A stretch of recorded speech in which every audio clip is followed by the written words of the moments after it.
Technology, you gotta love it. Got it this time. What's up, gang? We're back again. What's up, dudes? Got my man Daniel, ATP. This time we're talking supplements, something that every competitor wants to know about. Everybody's favorite subject. Competitor, Absolutely. just getting started. Give me the best supplement. Absolutely. So you already fired away with it. Give us the best supplement for a natty athlete. You know, that's going to do a natural show. That, you know, that's kind of like so that way they won't get hit with, you know, if they have to take a urine test, they won't get popped on a urine test, so to speak. Right. So best supplement or supplements? Well, supplements. All right, cool. Fire away, man. All right, yeah. So the way I look at it all the time is that I'm going to recommend the supplements that actually have the most data, right? So coming in first and foremost, creatine. It's the #1 studied ingredient that we have available. It's the #1 proven effective ingredient that we have available. And it's the #1 proven safe, okay? If you don't have any kidney issues or anything like that, creatine, got to be on it. Now, there's different forms of creatine. So you have creatine ethyl ester, buffered creatine, creatine hydrochloride. And with these different types of creatine, people are going to come, or, you know, marketing and advertisements will lead you to believe that you have to take this brand new creatine form. You know, we attached it to an ethyl ester, so now it's more bioavailable, but no. All right, so advertising and marketing doesn't always transfer over into real-world results or real-world necessity, right? So, that being said, creatine monohydrate, period. Just get creatine monohydrate. You could get some, like a kilo of it, right? Yeah. Give me a key of creatine. Your key of creatine. Right? Pushing keys. You can get a kilo of creatine for like $15. And that's like a full year supply taking 5 grams a day. Right on. Whereas you'll get a 30-day supply using one of these designer forms that haven't, and there's head-to-head comparisons, and none of them have been able to dethrone creatine monohydrate. So there's no reason to pay an extra, you know, hundreds of dollars and getting this better creatine when it's really not better. Yeah. So creatine for sure, awesome. Got to take creatine. Obviously, you want to hit protein if you're not getting in enough protein. Things a lot of natty. People will try it. Will actually be kind of, what do I want to say? Like targeted. Like they'll look for something. It's like a natural testosterone booster. Right. Unfortunately, guys, if natural testosterone boosters did anything, they would be just blowing up. Like, you'd be hearing about them all the time. Now, what some of them will do is they'll increase your libido, because there are ingredients that show that it'll increase, like, your libido. It may help you feel a little bit more alpha. But when it comes to translating into muscle gains, like gains, right? So what you're after. Not so much on you know, the data that we have. We don't really have anything that's going to transfer over into actual muscle increases or fat mass loss or things like that. But I mean, it can help you when it comes to stuff like as far as being a little bit more alpha or a little bit more aggressive. So 1 and 2, creatine, go old school. Yeah, creatine monohydrate. Go old school. Yep. All right. Yep. Absolutely. All right, and then as far as your test boosters and things like that, not so much. It just gives you a better sex drive. Yeah, that's about it. All right, that's what your libido is. Yep. Just it increases your sex drive a little bit. But as far as muscle gains, no haps. And then another thing to pair with beta alanine, with creatine is beta alanine. Now beta alanine is very proven. We have a lot of data showing that it works. The only caveat with creatine and beta alanine is that if you take it in a pre-workout setting, beta alanine, you need to take 179 grams of it before it's actually saturated, right? So you have to take 179 grams before it's eliciting its actual effects. So if you look at pre-workout products across the board, they'll have like 3.2 grams in there, like 2 grams here and there. Think about that, right? So 3.2 grams translating to 197 grams, you have to take it 56 consecutive days, roughly. It's like 55.962 or something like that. But you have to take it for that amount of days consecutively before you're even 100% saturated to where it's going to elicit those effects that we're citing in data and different literature and in different articles, right? So, my recommendation, same thing with creatine, it's based on saturation. It's a chronic use ingredient. So it's something that you should be using every day because you have to saturate. You saturate your system. So, my recommendation is avoid creatine and beta alanine in a pre-workout, because if you're like me or a lot of other people, you work out like 5 days a week, 4 days a week, 6 days a week. You know, a lot of people aren't working out 7 days a week. So you'll have to take it. Your 56-day timeline actually goes up because you're only using it 4 times a week. Absolutely. And while you're using it, and you're actually using it, so you're decreasing your saturation. So you're actually kind of fighting against, working on an uphill battle. Uphill battle. Yeah, for sure. So creatine, beta-alanine, super awesome ingredients. But take them in like a bulk powder. So, and like I said, you can get just each one super cheap in bulk form.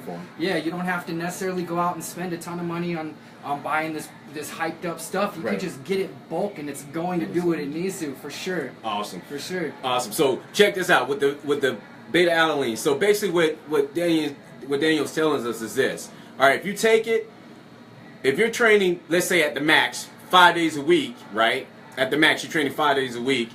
And it takes about 50 days in order for this stuff to get saturated in your system. Consecutive days. Right, yeah. consecutive days. Yep. So what you're typically looking at is you're looking at 2 months of taking it every day, 7 days a week, in order for your system, in order for you to get the maximum effects that the studies are saying. Exactly. All right, so you got to take this stuff 7 days a week, training and non-training days, in order for it just to get in your system for it to do its thing. Yep. And now with creatine, it's a little bit different. It's not going to be 179 grams, but if you've been around long enough, you've heard of loading phases with creatine, right? Not necessarily, like, you don't absolutely have to do a loading phase. You can, if you want to saturate in like 2 weeks, then you can do 15 grams a day, 5 grams in the morning, 5 grams at lunch, 5 grams at dinner, right? You'll saturate faster. You can do the same thing with beta-alanine, but in a pre-workout, it's going to be hard to be able to load or anything like that. Now, again, caveat to loading is you don't have to load. It's just going to take a little bit longer for you to build up saturation. And then once you've actually saturated, this is kind of cool. You can do like a built-in cycling phase to where once you're loaded, once you've hit that saturation point, then you take it on training days and it keeps you saturated, but you're still cycling off of it, so you don't have to worry about, trying to cycle off of it, take a 4-week break or whatever, because you spent all that time building up, and now you got to cycle off. So built-in cycling, then you can just take it on workout days. Nice. So you got that. Basically, what man said, build in your cycles. You know what I mean? It's just like anything else. You got to get your body saturated first, and then as you start to come off of it, you can take it during workout days only. And then what happens? Take it during workout days only. Your system still will respond the same way because your system is already saturated. Good stuff. So what else you got for us? What about L-glutamine? That's the typical stuff. No, hit me up. Let us know. Educate us. So that's why we're talking to the chemist. So one thing with, just real quick, I'm all about clinical doses. So before we move on to anything else, creatine clinical dose, 3 to 5 grams a day. That's not loading period, also obviously. Beta-alanine. The accepted clinical dose for that on Journal of International Society of Sports Nutrition is 4 to 6 grams. So that's your clinical dose. That's what I would hit it up. A lot of guys, you don't like the scratchy, the itchy. It's called paresthesia. Take it in separate doses. You could throw a gram down in the morning. You could throw a gram in the, however you want to do it. But different tips and tricks and ways to avoid these the negative things you don't want to get from it. Okay, glutamine. Yeah, no. Unfortunately, glutamine is rapidly digested in the intestinal tract. Okay. Glutamine is amazing for intestinal and gut health. So if you're taking it specifically for intestinal or gut health, or I think even in it might be China, it's actually prescribed for ulcers and things of that nature. But when it comes to specifically helping with recovery from a muscle standpoint.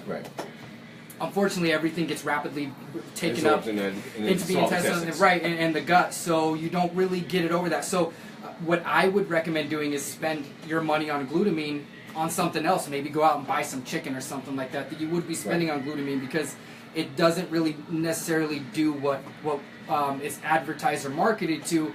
And that's just one of those things where it's been marketed and advertised to do that for so long that it's just kind of a generally accepted notion. Exactly. It became law. Absolutely, man. It's so funny you say that, because last night I was just talking to a client about incorporating L-glutamine into their nutrition program because of this. I was thinking about some of the studies and stuff that I read when I was in school, that only the glutamine, the theory is that once you get your system saturated, so to speak, it can possibly help with muscle recovery. Possibly. Right. You know what I mean? But like I said, but I'm 2 or 3 years removed from school, This man right here is fresh in school, so he got the fresh studies. Yeah, I'm still he's still grinding in and out, so he has fresh studies to build off of. So yeah, man, you just throw me a gem that I can actually use myself. Okay, there you go. Yeah, I appreciate it, man. Yeah, absolutely.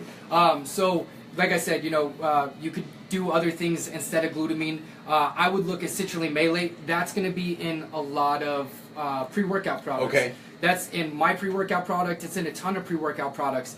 The most important thing you want to look for in citrulline malate because it has amazing benefits. Okay. I don't know how long you want. No, this go fire, dude. You just keep firing, man. You're giving us info. So, when we first started getting into the realm of like nitric oxide, right, of getting vasodilation to give you that pump, right?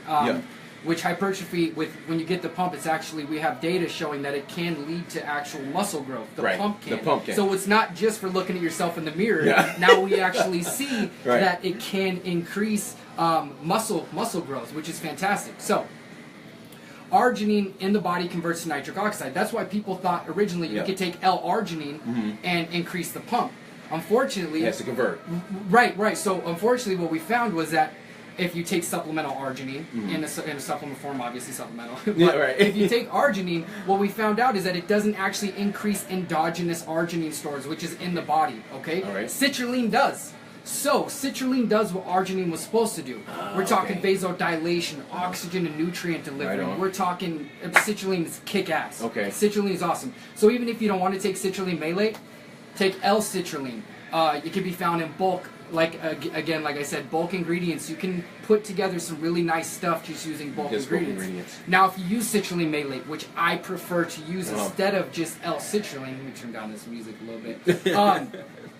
But you want to find something that's in a 2-to-1 ratio. Okay. So you want 2-to-1 ratio citrulline to malic acid, because what they are is they're combined. They're combined, right? And you want to find a malic acid in L-citrulline in a bound state. This is very hard to do. I had to reach out to a lot of manufacturers because a lot of citrulline malate on the market is just blended instead of it being bound. So you're not going to actually get the effects that you would normally get with citrulline malate, because malic acid, what we have for citrulline malate is that it can increase endurance. So it can help you pump out more reps. But it has to be in the bound form of citrulline malate. It has to be bound to that malic acid. So, again, phenomenal ingredient. Boom, clinical dose guy. I believe in clinical doses 100%. Okay, so clinical dose for L-citrulline is 4 grams.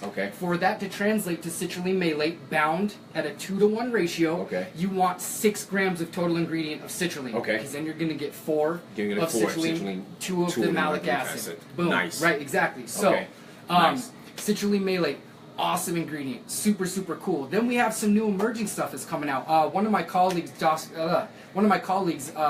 Dr. Jason Kaliva, I've known this guy for just years and years and years. Super awesome dude. He's doing study designs where he's using nothing but trained athletes, trained individuals, which is really the elite as far as supplement testing goes. Trimethylglycine. It also goes by betaine anhydrous. I'm sure you guys have heard of it. TMG. That one has data showing that it increases muscle size and decreases fat size. So that is, I mean, you're going to increase, it's basically your recomposition. Recomposition, right? Yeah, exactly. So you're losing fat and building muscle with that ingredient. Awesome ingredient, again, 2.5 grams. Clinical dose, one ingredient I really believe in. It's really cool right now, man, to be honest with you, because we have so many new ingredients that are coming out that have data, and manufacturers are starting to see that having this data for us, it helps us out, and it's drawing consumers to it, and that's for you guys too. So thank you guys specifically, because you're really demanding that you see this data, and you're demanding more of just buying bullshit, you know what I mean, based on marketing and advertising. So that's kudos to you guys. Give yourself a pat on the back, because you're starting to help shape the industry. You're starting to shift things around. And companies like myself, when we come out and we're doing what we're doing, companies like NutraBio, they're demanding the clinical dosing and all that kind of stuff. We're really helping to change things within the industry, and is doing nothing but benefiting the consumer. Absolutely. So another one, I work with this company, Compound Solutions. They're awesome. I use their tea cream. Another one of their ingredients that they're putting out is Pico 2. It's actually a blend of cordyceps. It's like a different types of mushrooms. But that ingredient is super cool too. It has doses of 2 to 4 grams. It also kind of acts like beta alanine. Okay. So it's doing some really cool stuff. Yeah. And then phosphatidic acid. That's in Phosphogro. That's in some different products. That's a soy lecithin metabolite derivative. So that comes from soy lecithin. You know, there's a lot of different things out there, but I always go with tried and true. So those things that I just mentioned, I don't have concrete. You know, I wouldn't bet anything on it. You know what I'm saying? Right. Creatine, beta alanine, I'll put some money on it. You know what I'm saying? Because those have withstood. Bread and butter. Right, they've withstood the test of time, dude. So I'd throw down on those with these newer ingredients. They're exciting and they're fun. But play around with it, man. You know what I mean? See what works for you. Because what works for me, I may be like, yo, Pico 2's the shit. And you'd be like, oh. Yeah, it'll work. Yeah. It reminds me of HMB. Because, like, how HMB works for some people. And HMB is so controversial right now. It's like it works for some people and some people it doesn't. And, you know, it's a very controversial one. Yeah. So, I mean, I get it. Yeah, exactly. Yeah. HMB is one of those ones where, you know, I looked at the data on it, and some of the data is just really cool. And actually, some of it turns out was like falsified. So it was like shit, like it had promise, and then now it's got this cloud over it. You know what I'm saying? But HMB specifically looks to help in periods of overtraining. Okay. Not overtraining, but overreaching. Overreaching. Which is that point right before overtraining. Right. So a lot of people where they're like, I don't feel it, but you might not have felt it because you may not have been in this overreaching phase before. Yeah, that point of your mesocycle that's gonna elicit the hyper adaptations that HMB supposedly does. So you know, HMB, but yeah, dude, I mean, forskolin. Oh, there's one actually. Okay. This one. Fire away. I was just actually talking to the ATP team about this, and a couple of them are taking it. I know Fallon's taking it. I'm pretty sure my boy Aaron's taking it. Chad's taking it, and they all love it. Okay. Berberine, yeah. So, you've heard of metformin? I heard of metformin. Okay, so metformin is a drug that is prescribed to diabetics, right? Okay, so berberine is an insulin mimetic. What that means is that it mimics insulin. Oh. Okay. So, the way that berberine works is pretty comparable with how metformin works. So you would take it kind of the same way that you would take metformin. What it does is it helps shuttle nutrients in instead of letting it circulate. Right? And there's actual data of berberine going head to head with metformin. And this is super rare in the fitness, in the supplement industry, that you have an actual ingredient that is on par with a pharmaceutical. Wow. So berberine is awesome. You know, I've been working with berberine and put it in many supplements for other companies that I worked with. And, you know, it might be coming out in some stuff that we're playing with. You never know. Nice. Yeah, berberine is awesome. That's going to be something you would take before a high carb meal. You could take it before a workout. Make sure you take carbs with it though, because it can make you go hypoglycemic if you take too much of it and you don't have carbohydrates. So that could be a hypoglycemic event pretty quick, and that's not something not something you want to play with. Yeah. So pretty much what happens, guys, on a molecular level or cellular level is that by increasing your insulin intake, what follows insulin is growth, growth hormone tests, and actually cortisol. All three of those kind of follow insulin. So wherever insulin is chasing the carbohydrates. Insulin's chasing carbohydrates. Growth and test is chasing insulin. They're all shuttled right behind each other. So this is where this product will come in handy for.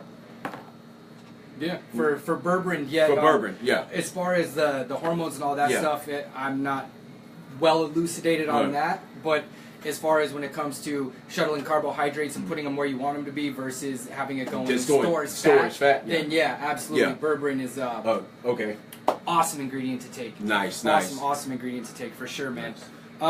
You know, and realistically, like I said, you know, just really try and follow the trail of proven stuff. That's what I always go to. That's what I always recommend to people. Because if I recommend something to you, I'm telling you, I'm basing that on me, and if it doesn't work for you, or if it ends up being a bullshit ingredient, that reflects poorly on me. So I always recommend for people to follow the trail of, you know, proven studies. Exactly, follow those studies, man. And you know, that's why people, nerds like myself, you know, nerd meatheads like myself, what we do is, you know, we read this stuff before bed. I mean, we read this stuff like in our bedtime stories. We read this stuff in our downtime. It's like what we do because of our love of what we have going on. So Another one to look into is tea cream. Okay. Especially if you're starting to build up a tolerance to caffeine. Okay. Because what it does is tea cream has data showing that there's no habituation effects. Oh, nice. So it is increased energy. It works similar to caffeine. Okay. But it doesn't have the habituation effects. Okay. I could get a little bit more in depth, but probably a little bit too much. We might have to come back. We might have to come back again with Ask the Chemist Part 2. Yeah, I'm telling you, because he got some fire information for us. Yeah, man. But I think that's probably a good place to start. Okay. Leucine is awesome because it activates mTOR, which is mammalian target receptor of rapamycin. Primary receptor for weight training. Yeah, so it activates mTOR, leucine does, so does phosphatidic acid. That is a ligand, basically, which is like a key that tells your body to start growing muscle. Yeah. Leucine. Stay away from branched chain amino acids. Hello. Say it one more time. Say it one more time. All right, so here's the thing. Any athlete that we come across, you're training someone, you make sure that they're hitting their protein intake, right? Right. Every single day. That's one of the most important things. You hit your protein intake. Absolutely. And if you don't, you're drinking a protein shake to make sure you get it, right? Right. So if you have enough protein, then throwing in branched chain amino acids isn't going to increase anything. So it's not just adding protein into the. So basically, what's going on is you're paying a lot of money for expensive flavored water, where you could just get Mio, those little drops for like $2.50. They're 30 servings. Now, I mean, I'm not trying to discredit anybody. Branched chain amino acids, it's the same thing. They've been around for so long, but now we're starting to have scientists that are refuting the evidence, and they're like, "Yo, this data right here has been skewed. That's wrong." You know what I'm saying? Right. So with branched chain amino acids, if you take a high amount of specific amino acids instead of a complete protein, what happens is you can throw it out of balance and you get amino acid derangement. So in the amino acid pool, which is what our body pulls from for nitrogen or for protein synthesis, right? Nitrogen retention. Yep. So with that, I would spend your money, instead of on branched chain amino acids, spend it on some food or spend it on something that's proven to work. You know what I'm saying? Right. That's where I'm always going from. Is to spend it on something you can reallocate your funds to do something better with that money. You know what I'm saying? Like go out to dinner and have a dope meal instead of spending $50 or $20, $30 on an amino acid. On amino acid. A branched chain amino acid. Yeah, right. There you go. Not one set particular one that you might need to supplement with because you're missing it. Right. So leucine is good. That's an amino acid. Amino acids, glutamine's an amino acid. Right. So branched chain amino acids. And if you take, if you are going to use a isolated amino acid supplement, I would use an essential amino acid supplement because you're getting all of it. All of your, right, exactly. So you're not going to have to worry about possible derangement in the amino acid pool because you're getting the complete protein profile. Nice. You know what I'm saying? But if you're using the protein shake, you probably don't need to spend your money on it, man. And then again, too, like if you're getting in 300 grams of protein just from food, then you don't have to spend $60 on a protein shake. You know what I'm saying? Because you don't need it. But, so the main point of that one is, it's so funny you touched on that. I always tell people, if you're eating the right amount of foods, supplements are supplements. It's when you need to supplement for what you're missing. Yeah, the way I explain it is supplement is in addition to type thing to where it's you have your base, everything's good to go. Now you're going to supplement that base. That's why it's called a supplement. Right. Because you're supplementing your base. You know Absolutely. What I'm saying? It's not something you're relying upon. So you're relying upon. Yeah, for sure. So yeah, I mean, that's probably a good place to start. We're going to start there. Without taking 37 hours. And I'll do this all day, man. I know we have stuff to do. Right. Yeah. Start there. My man just gave us some gems. Listen, I'm going to have to actually go back through this video and be able to type half this stuff into the comments because I had a couple people wanting to know where you get the Burberry joint from. So Berberine. You can get I'll respond to that stuff. Yeah. So if you want to put stuff in the comment section, we're friends, and I can respond to all that. I can let you know where to get it, places that I trust, stuff like that. So then that way you're not buying from a shady supplement company and everything's all gravy. So hey, you got any supplement questions? Put them in the comment section. Yeah, for sure. You got the owner of ATP, Supplement Guru, Chemist.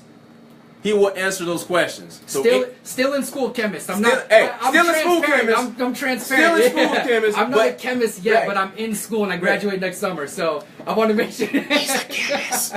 He's a chemist. I gotta. He's 12 credit hours away. I'm getting there. He's getting there. He's one semester away from, from actually having the true title of chemist. But as you can tell, this man knows his stuff. He's done the research. So if you have any questions, fire away inside the comment section. He will answer those questions. All right, y'all. Another edition of Ask a Coach / Chemist. Thanks, Danny. Be easy. Later, guys.